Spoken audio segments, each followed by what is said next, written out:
Hello friends, स्वागत है आपका आपके अपने चैनल में। तो AATC के लिए इम्पॉर्टेंट क्वेश्चन की सीरीज हमारे चैनल पे चल रही है। 4 पार्ट ऑलरेडी अपलोड हो चुकी है, तो अगर आपने वो नहीं देखा है तो वो ज़रूर देखें, आपको एग्जाम में काफ़ी हेल्प करेगा। आपको इस वीडियो को किस तरीके से देखना है, आपको नोटबुक लेकर बैठना है और सबसे पहले वीडियो को पॉज करना है, उसके बाद खुद से सॉल्व करने की कोशिश करनी है। फिर उसके बाद आपको सॉल्यूशन देखना है और उसमें जो कॉन्सेप्ट यूज हुआ है उसको आपको नोट्स बनानी है। अगर आप नोट्स खुद से बनाएंगे तो आपको ज़्यादा टाइम तक याद रहेगा और आपको नोटिफिकेशन का वेट नहीं करना है, आपको अभी से ही तैयारी स्टार्ट कर देनी है। अगर आप अभी से तैयारी स्टार्ट कर देंगे तो आपके सिलेक्शन के चांसेस बढ़ जाएंगे। हमारा फर्स्ट क्वेश्चन है, if a magnet is cut into 4 equal parts. Magnet को 4 भाग में काटा गया है, such that length and breadth of each smaller magnet is equal, then the pole strength of each small parts will be. देखिए, ये magnet है हमारा और ये मैग्नेट की एक्सिस है। तो अगर मैग्नेट को मैग्नेट के एक्सिस के एलोंग काटा जाता है तब उसका पोल स्ट्रेंथ आधा हो जाता है। मतलब अगर इसका एम है ना, तो अगर इसको एक्सिस के एलोंग काटा जाएगा तो इन दोनों का पोल स्ट्रेंथ m/2 होता है। फर्स्ट कॉन्सेप्ट तो ये है। सेकंड कॉन्सेप्ट है कि अगर मैग्नेट को एक्सिस के परपेंडिकुलर काटा जाता है तो उसके पोल स्ट्रेंथ में कोई फर्क नहीं पड़ता है। यहाँ पे अगर नॉर्थ पोल है, साउथ पोल है, यहाँ पे नॉर्थ और साउथ पोल आ जाएगी।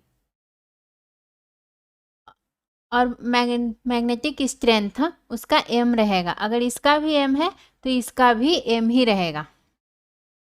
तो इसमें क्या बोला है कि मैग्नेट को 4 इक्वल पार्ट में काटा गया है। तो ये मेरा मैग्नेट है, इसको 4 इक्वल पार्ट में कैसे काटेंगे?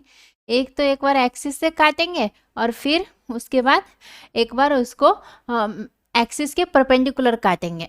तो जब हम एक्सिस के परपेंडिकुलर काटेंगे तो उसका जो पोल स्ट्रेंथ होगा वो तो उस पर फर्क नहीं पड़ेगा, लेकिन जब हम एक्सिस के एलोंग काटेंगे तो उसका पोल स्ट्रेंथ आधा हो जाएगा। तो ये जो 4 पार्ट हो गए इसमें,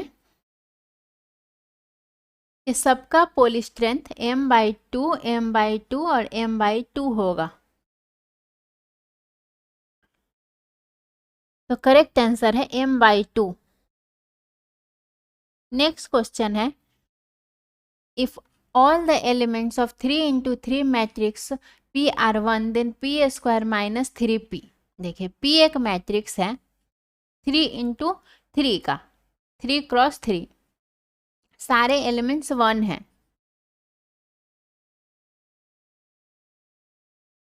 ये मेरा P है। अब हम P स्क्वायर निकालते हैं। हमारे चैनल पे मैट्रिक्स मल्टीप्लिकेशन की वीडियो अवेलेबल है, आप उसे देख सकते हैं, आपका पूरा कॉन्सेप्ट क्लियर हो जाएगा। हमारे चैनल पे जो AATC 2023 के नाम से एक प्लेलिस्ट अवेलेबल है, उसमें जितने भी वीडियो हैं आपको वो सारे वीडियो देखने हैं। अगर आपको पहले से आता है तो आपका कॉन्सेप्ट रिवाइज हो जाएगा और अगर आपको नहीं आता है तो आपको पूरा समझ में अच्छे तरीके से आ जाएगा। अब हम P स्क्वायर निकालेंगे।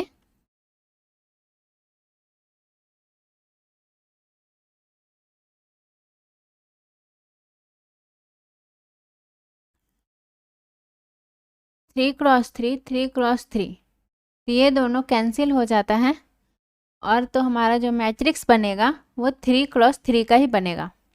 और यहाँ का एलिमेंट लिखने के लिए किस तरीके से करते हैं, इसको इससे गुना करते हैं। मतलब 1 को 1 से मल्टीप्लाई करेंगे, इस 1 को 1 से मल्टीप्लाई करेंगे और इसको 1 से मल्टीप्लाई करेंगे और मल्टीप्लाई करने के बाद तीनों को ऐड कर देंगे तो यहाँ पे 3 हो जाएगा। इसी तरीके से जब हम इस रो को सेकेंड कॉलम के साथ मल्टीप्लाई करेंगे तो हमारा ये वाला वैल्यू आएगा।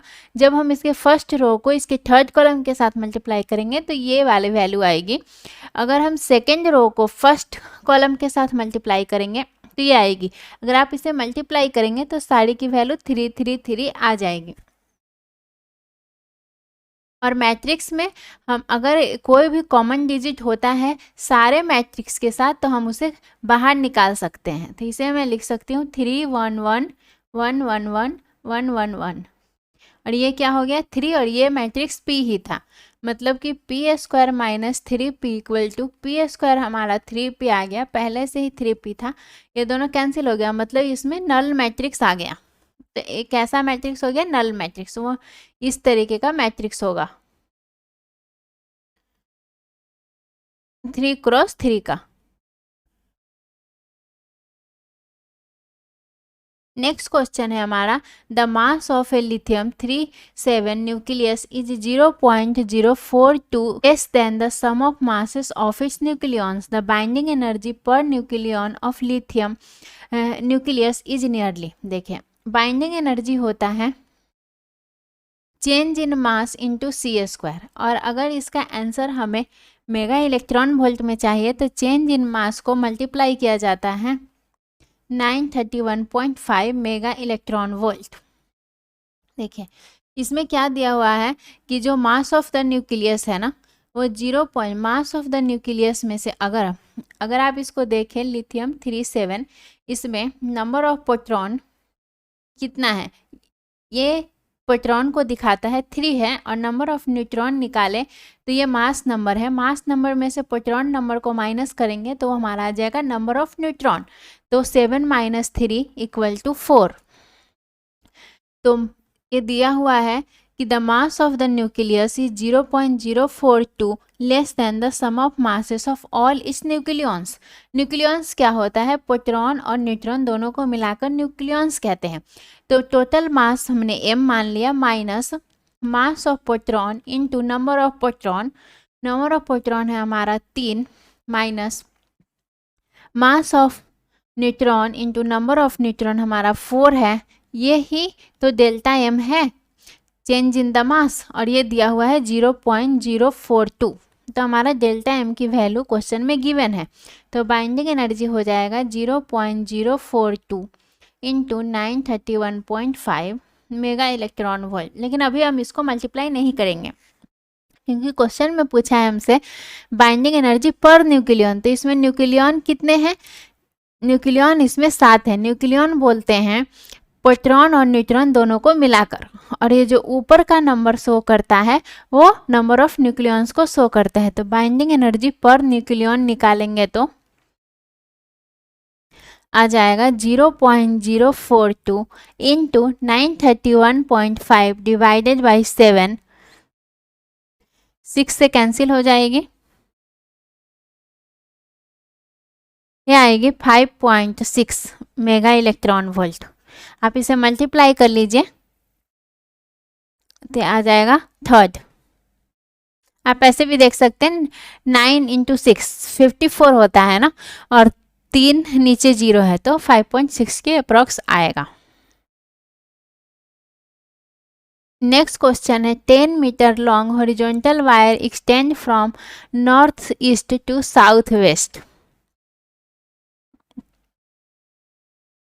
ये है हमारा नॉर्थ साउथ ईस्ट वेस्ट, ये जनरल डायरेक्शन होता है, और ये वायर जो है वो एक्सटेंड कर रहा है इस तरह से नॉर्थ ईस्ट से साउथ वेस्ट, और it is falling with the speed of 5 metre per second at a right angle to the horizontal component of earth magnetic field. Earth magnetic field का हॉरिजॉन्टल कंपोनेंट हमने इस direction में लिया, तो इससे right angle पे, मतलब इस तरीके से वो फॉल कर रहा है, यहाँ से 90 डिग्री एंगल बना रहा है, ये 5 मीटर पर सेकेंड है। अर्थ मैग्नेटिक फील्ड की वैल्यू दी हुई है, तो value of induced EMF, induced EMF होता है BLV sin थीटा, और ये जो थीटा होता है वो लेंथ और वेलोसिटी के बीच का एंगल होता है। तो यहाँ पे हमारे पास लेंथ और वेलोसिटी के बीच का एंगल हमें देखना पड़ेगा। देखिए ये ऐसा बोल रहा है north east to south east, मतलब ये दोनों तरफ सिमेट्रिकल है, तो ये एंगल 45 और ये एंगल भी 45 होगी। तो ये लेंथ वेक्टर है और ये वेलोसिटी वेक्टर है, तो यहाँ पे थीटा की वैल्यू 45 डिग्री है, बस हमें अब पुट कर देना है। बी दिया हुआ है हमारा 0.3 इंटू 10⁻⁻⁴, लेंथ है 10 मीटर, वेलोसिटी है 5 और साइन 45। यहाँ से आ जाएगा induced EMF 0.3 into 10⁻⁻4 into 10 into 5 upon 1/√2। अब इसे सॉल्व करेंगे, आ जाएगा 1.1 इंटू 10⁻⁻3। करेक्ट आंसर है बी। नेक्स्ट क्वेश्चन है heavy stable nucleus have more neutrons than proton, this is because of the fact that. देखिए न्यूक्लियस के अंदर, ये न्यूक्लियस, इसके अंदर क्या होता है, प्रोटॉन और न्यूट्रॉन होता है। अगर न्यूट्रॉन पे चार्ज नहीं होता है और प्रोटॉन पे चार्ज होता है तो इनके बीच कौन कौन सा फोर्स लगेगा, प्रोटॉन के बीच एक इलेक्ट्रोस्टैटिक रिपल्सन फोर्स भी लगता है और एक ग्रेविटेशन फोर्स तो लगता ही है। न्यूट्रॉन के बीच रिपल्सन फोर्स नहीं लगेगा। तो अगर कोई चीज स्टेबल है तो उसके अंदर फोर्स कम लग रहा है तो ही तो स्टेबल होगा। तो स्टेबल होने के लिए जरूरी है कि उसमें न्यूट्रॉन ज़्यादा हो। क्यों ऐसा जरूरी है, क्योंकि प्रोटॉन के बीच रिपल्सिव फोर्स लगता है। तो इसका करेक्ट आंसर है electrostatic force between proton are repulsive.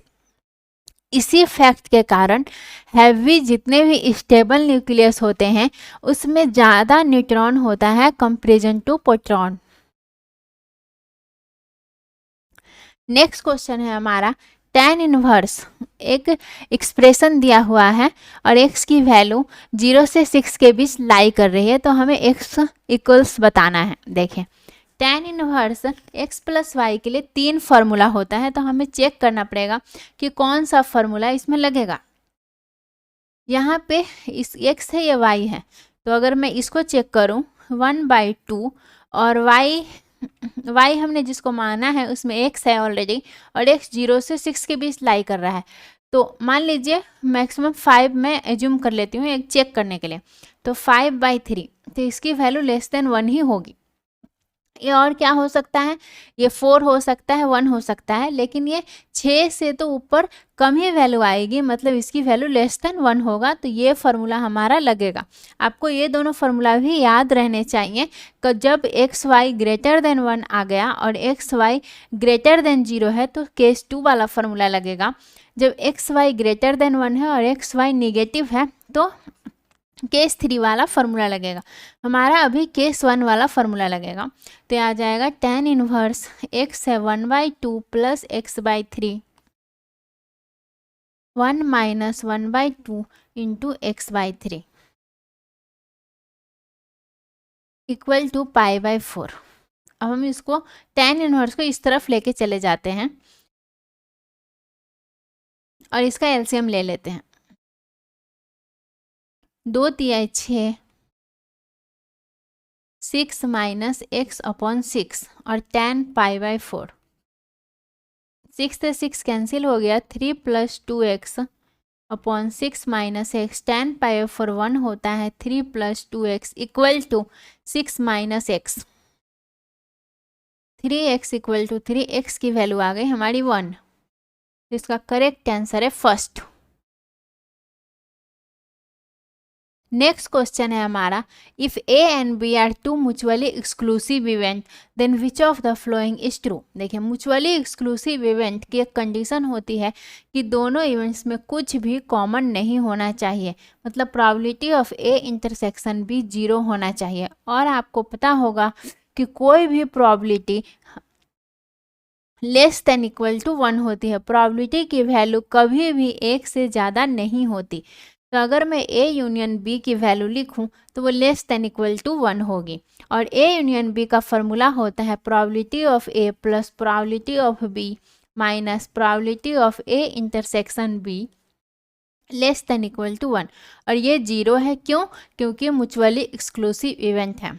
तो probability of A plus probability of B less than equal to 1, probability of A less than equal to 1 minus probability of B, और 1 minus probability of B को हम लिख सकते हैं probability of B बार। तो हमारा answer match कर गया फर्स्ट, ये सारे गलत हैं। क्योंकि देखिए ये कैसे गलत है, probability of A union B equal to probability of A intersection B. A intersection B तो जीरो है, लेकिन हमने ये प्रूफ नहीं कर सकते कि ए यूनियन बी जीरो है, और हमने प्रोबेबिलिटी का कंडीशन निकालकर ये प्रूफ किया है, तो हमारा करेक्ट आंसर फर्स्ट होगा। नेक्स्ट क्वेश्चन है, if earth is assume to be a giant bar magnet of magnetization of value 72.8 and radius is 6400 kilometre, then find the earth magnetic moment. देखिए magnetization होता है हमारा, यहाँ आप देख सकते हैं मैग्नेटाइजेशन होता है M net upon volume. M net है the dipole moment of the specimen, इसी का नाम है मैग्नेटिक मोमेंट, और वी है volume of the material. M है मैग्नेटिक मोमेंट को m इंटू 12 भी लिख सकते हैं। m है हमारा strength of each pole of the specimen, 12 है magnetic length of the specimen, और a है area of cross section. Volume को लिख सकते हैं area of cross section into length. तो मैग्नेटाइजेशन इक्वल टू होता है एम नेट अपन वॉल्यूम, और हमें एम नेट ही निकालना है। M net equal to M into volume. Magnetization दिया हुआ है 72.8, और अर्थ एक स्फेयर है, तो इसका वॉल्यूम हो जाएगा 4/3 पाई r³ 72.8 इंटू 4/3 पाई, रेडियस दिया हुआ है 6400 इंटू 10⁻³ इंटू क्यू। अगर आप इसे सॉल्व करेंगे तो आपका आ जाएगा 8 इंटू 10⁻22 एम्पियर मीटर स्क्वायर। तो हमारा करेक्ट आंसर है सी। नेक्स्ट क्वेश्चन है the degree of the differential equation, इसका डिग्री निकालना है। इस तरह के कॉन्सेप्ट हमने जब पहली वीडियो अपलोड की थी उसमें भी आपको बताई है, तो आपसे ये क्वेश्चन जरूर ही बनना चाहिए। सबसे पहले हमें क्या करना होता है, सबसे पहले आपको इसे सिंप्लीफाई करना पड़ेगा, तो हमें दोनों साइड स्क्वायर करना पड़ेगा। तो स्क्वायर करेंगे 4x d2y dx स्क्वायर का square plus dy upon dx का स्क्वायर। स्क्वायर करेंगे तो रूट हमारा ख़त्म हो जाएगा, प्लस y³। ये हो गया a plus b, a plus b का होल स्क्वायर है। a प्लस b का होल स्क्वायर होता है a square plus b square plus 2ab। इसका स्क्वायर हो जाएगा 16x square d2y upon dx square का whole 4 plus dy/dx whole square plus 2ab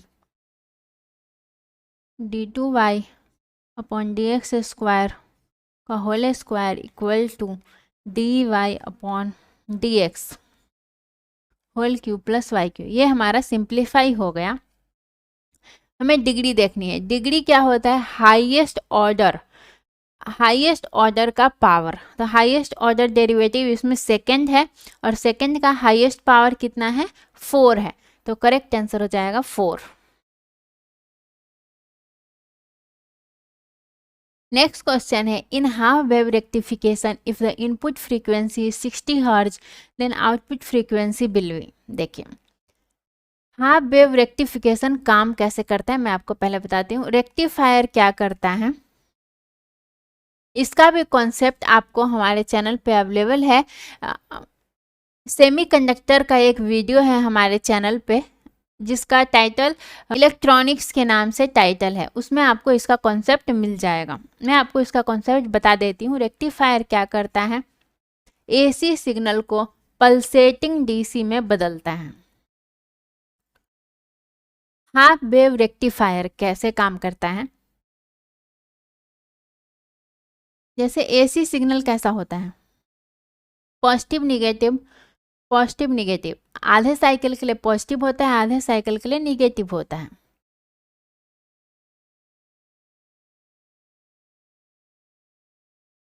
ये है मेरा लोड रेसिस्टेंस। तो जब यहाँ पे पॉजिटिव और निगेटिव होगा तो ये P है और ये N है, PN डायोड है, N निगेटिव से होगा। तो जब P को पॉजिटिव से ऐड करते हैं तो वो फॉरवर्ड बायस होता है। फॉरवर्ड बायस में डायोड अपने से करंट को पास करने देता है, मतलब आउटपुट मिलेगा। ठीक है, आउटपुट मिल गया। लेकिन जब सेकंड केस में इसके हम निगेटिव और ये पॉजिटिव आ गया ना, जब सेकंड साइकिल होगी तो यहाँ पे निगेटिव और यहाँ पे पॉजिटिव होगा, मतलब यहाँ P निगेटिव टर्मिनल से ऐड है और N पॉजिटिव है, मतलब ये रिवर्स बायस हो गया। तो इस केस में करंट को फ्लो नहीं करने देगा, तो यहाँ पे आउटपुट सिग्नल नहीं मिलेगी। इसी तरीके से बढ़ता रहेगा, लेकिन यह सिग्नल के फ्रीक्वेंसी को चेंज नहीं करता है। तो जितना इनपुट की फ्रीक्वेंसी है उतना ही आउटपुट की फ्रीक्वेंसी हो जाएगी। आशा है आपको ये वीडियो इन्फॉर्मेटिव लगा होगा। अगर ये वीडियो इन्फॉर्मेटिव लगा तो इस वीडियो को लाइक करिए और अपने दोस्तों के साथ शेयर करिए और अपने स्कोर कमेंट बॉक्स में ज़रूर बताइए और हमारे चैनल को सब्सक्राइब करना ना भूलें।